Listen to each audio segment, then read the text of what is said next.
In the same way as 10s represent the end of a cycle in minor arcana, in this video I want to say goodbye to 5 decks that I live in my collection. Hey, if you're new to the channel, I'm Jay and this is Luminar Tarot, where I bring you weekly deck reviews to inspire readings, with the help of Dr. Kotnik there, who thinks he is the executive producer, and he probably is. I am the boss. Right, we're starting with the first deck I'm going to let go, and this is an Oracle deck.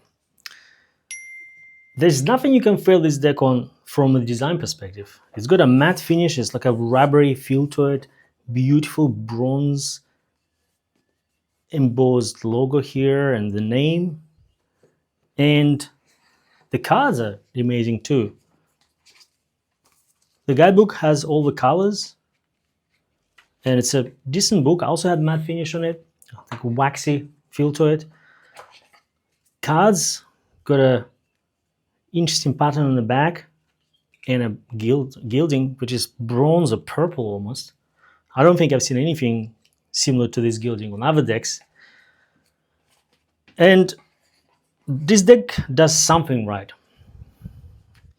It looks at the animals and connects them with humans, right? So the elephant, I love how this is almost like a constellation pattern here, beautiful.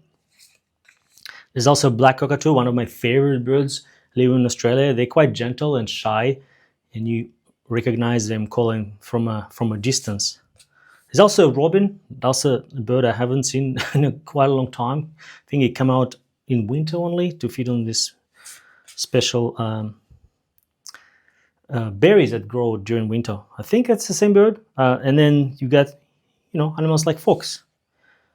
But then it gets a little bit strange because, you got the white dove and you've got the white peacock. And I'm not sure what the difference, well, white dove I do, but then white peacock seems like an albino peacock. And I don't know why it was selectively chosen this way. Then you have dinosaurs, which I'm pretty sure is an animal at extinct. And it wasn't just one dinosaurs, different types of dinosaurs out there. You also have a phoenix, which isn't a real animal. I'm nitpicking here, of course. But also notice this appearance of naked ladies on this deck. And for some reason, some of these animals did get a lady with them, like dragon here, which is also not a real animal, maybe a dinosaur that people thought was a dragon. But pandas here got a naked woman sitting with them. And flamingo goes completely different route. This is more of a jazzy singing lady. And yeah, it gets interesting. So on some cards, a human is more prominent than the actual animal. Here, I'm not sure what that is. And yeah, it's an oddball deck. And I thought I'm going to warm up to it. And initially I thought that's a beautiful design that's going to be inspiration to some. But I'm not quite sure. And I found myself not using it quite a bit. So I'm going to part ways with it. And if you have one of these, let me know in the comments if you do enjoy working with it and you found it actually rewarding to have one of these decks, not like myself. The next one is also an Oracle deck. Now this one, I think the author and the illustrator did a good job with this one, because it does look that it has more layered symbolism to it and more depth to it. And it does things in a good way. It's got a guidebook, which you will need with this deck. And I'll tell you in a second why. But this deck, the imagery is quite striking. I think it's evoking and makes you want to work with it. In some cases, it's even can be a little bit jarring, like this character here. But there's a mix of different things. For instance, there's a light codes here that travel awaits you. And then there's also love and light, which talks about acting here. And there's also living light energy, which see the beauty in life. And I think there's different variations of that. To me, sounded a little bit similar.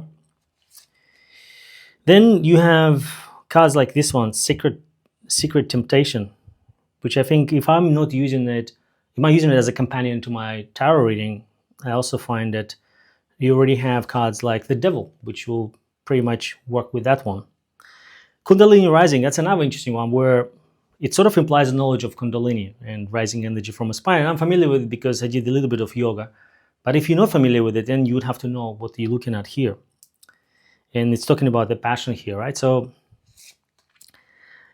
then it goes completely spiritual with hidden realms and the galactic healer cards. So I found it a deck that sort of wants you to dive into these concepts a bit more, and it goes through them in a separate fashion. I think this is where I find it, the sacred spirit there is a little bit, name is a little bit misleading, I think. And I'll show you in a second what deck I actually ended up using a bit more with similar messages, which I think does do it better and won't require you to learn concepts that may not be necessarily easy to understand right off the bat. The Soul Journey deck, also from Australian publisher, does it a little bit better, I would say. The messages here are a bit more aligned with the spirit and personal development and things that easy to understand. What I also like about this one, it doesn't require you to go and read the book. Well, it does come with a book, but it's much easier to grab a deck and start working with it. That's what I like about Oracle decks in the first place. The next deck I'm going to let go of is Tarot of the Witches by Fergus Hall, which also originally came out with the name of the Tarot of James Bond. And yes, this deck was used as a movie prop. It blends really nicely with my purple background here, as you can see, which is not really helping, but it's okay. The Tarot of the Witches is quite a unique deck. There isn't anything like it because it was designed and created for the purpose of one of the James Bond movies. And in fact, this movie is focused on this lady who is a tarot reader, and she uses this deck. And there's also a few elements of a movie, parts of a movie where Bond was trying to seduce her and create a whole bunch of similar cards. I think it was the Lover's card and a few other bits and pieces. So it definitely has a history. And there's a couple of interesting things about it. It was originally meant to be designed by Salvador Dali, but then Fergus Hall, I think, was the winner of his contest. I can't remember exactly why Dali decided not to work on this. It could have been the cost. There's probably more history about that on the internet. Now, I initially got this deck because I thought of creating a tribute video. And what happened when I started working with this deck, I realized that it's actually not the great deck to work with. While the artwork is quite stunning, interesting, and very much in spirit of the 70s. This was designed in 1973 or 74. I found that I think it's quite unique because it was designed for the movie and it really feels like a movie prop. And it's probably seen the most where you go to the minor arcana. Let me just fast track a little bit here. And this is what you normally see. Yes, the court cards like this one here has a person on it. Symbolism wise, I don't know. Apart from the baton in the hand, there isn't anything else there that talks about passion or energy or charisma. Here, when you go to minor arcana, you start seeing a lot of very peepish cards. And I think that's what my problem is with this deck. While it has some elements there that may be useful for reading, I think this wasn't really designed by a tarot reader with a tarot reader in mind. And because of that, I decided to let go of this deck. And if you want an alternative, I was created probably a little bit earlier than that, is this beautiful gem here, the Aquarian Tarot, which has a way better graphics, or imagery, I should say, created by David Palladini, who is also a legend in the tarot world, and it looks exponentially better with multi-layered symbolism, beautiful design, a very, very, very classic to the 70s. And I did include this deck in the top classic decks that you should see. You'll find a link on the screen and in the description. Now, the next deck is a bit of a bittersweet departure.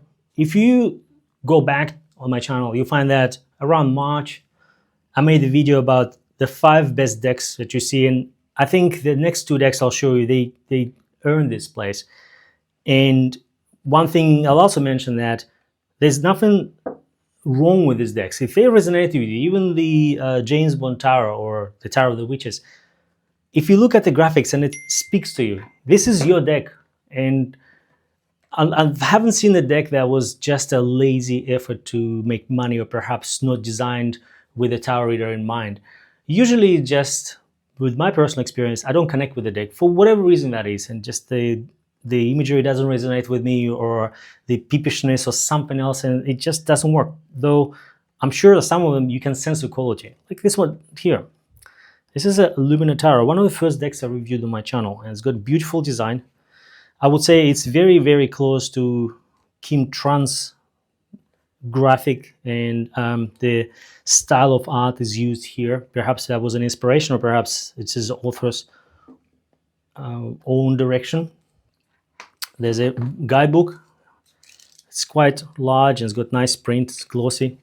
In the cards, they have silver gilding.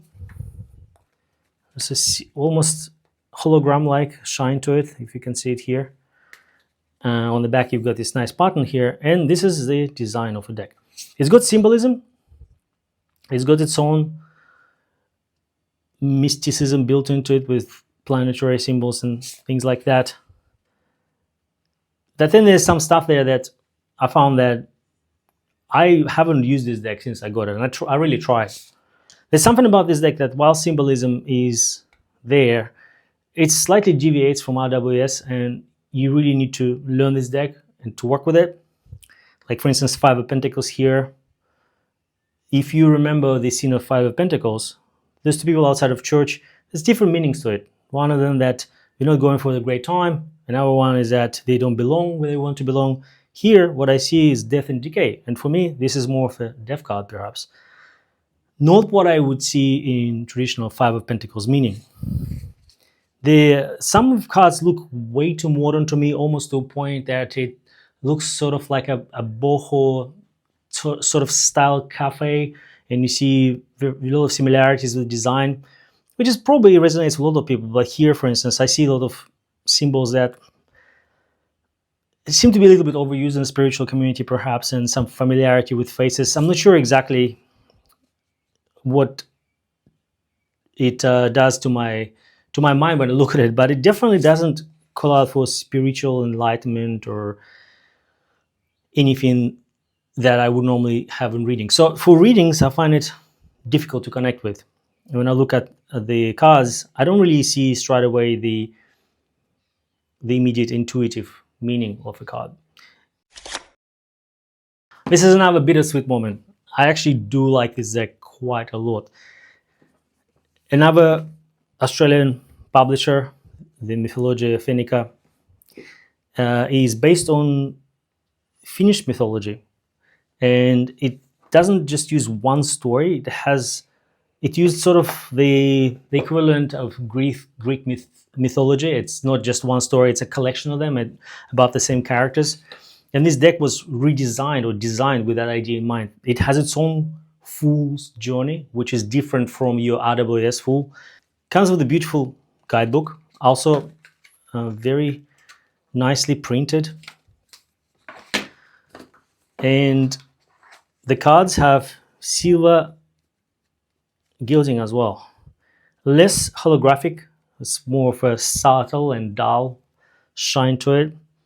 And this deck has so much symbolism. It's really rooted in the Finnish mythology.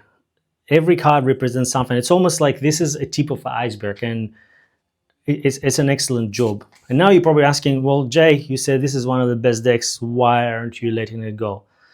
For the same reason. I find that while the images resonate to me, there's a bit of a darkness with this deck, right? If you can see here. And I like my decks to be a little bit more cheerful, being a positive person that I am. And I think this deck, while it offers you this glimpses into a bit of a happiness, like with this card here, it's one of my favorite cards in this deck.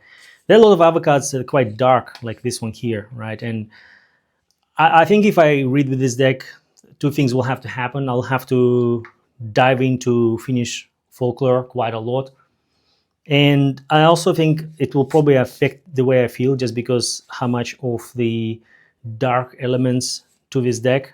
You can see this rarely see bright colors. And I found an alternative to this deck that I'll show you just in a second that fits this folk gap. This is a new addition to my collection, the Slavic Legend Tarot. And it's an indie deck with, so it's not mass produced, and it's got its own following already. It's probably a year old. It's equally dark, but it's got, I would say, more sort of cartoonish feel to it, like almost like comic book. And I quite like this one. And I like to keep my collection light unless I use a deck as my rotation for readings, or I like to pull it out every now and then and just look at it and appreciate the artwork, or it inspires me, or I have one of those days when you just want to relax, stay at home, read a book, have a cup of tea, and look for things that bring this kind and warm feeling. So these are 5 decks that are leaving my collection. If you love any of those, or if you would like me to make a video on how I find my deck's new home, let me know in the comments below. And this is it for today. Don't forget to subscribe, and Dr. Kotnik said goodbye. Or maybe now, it's the same thing.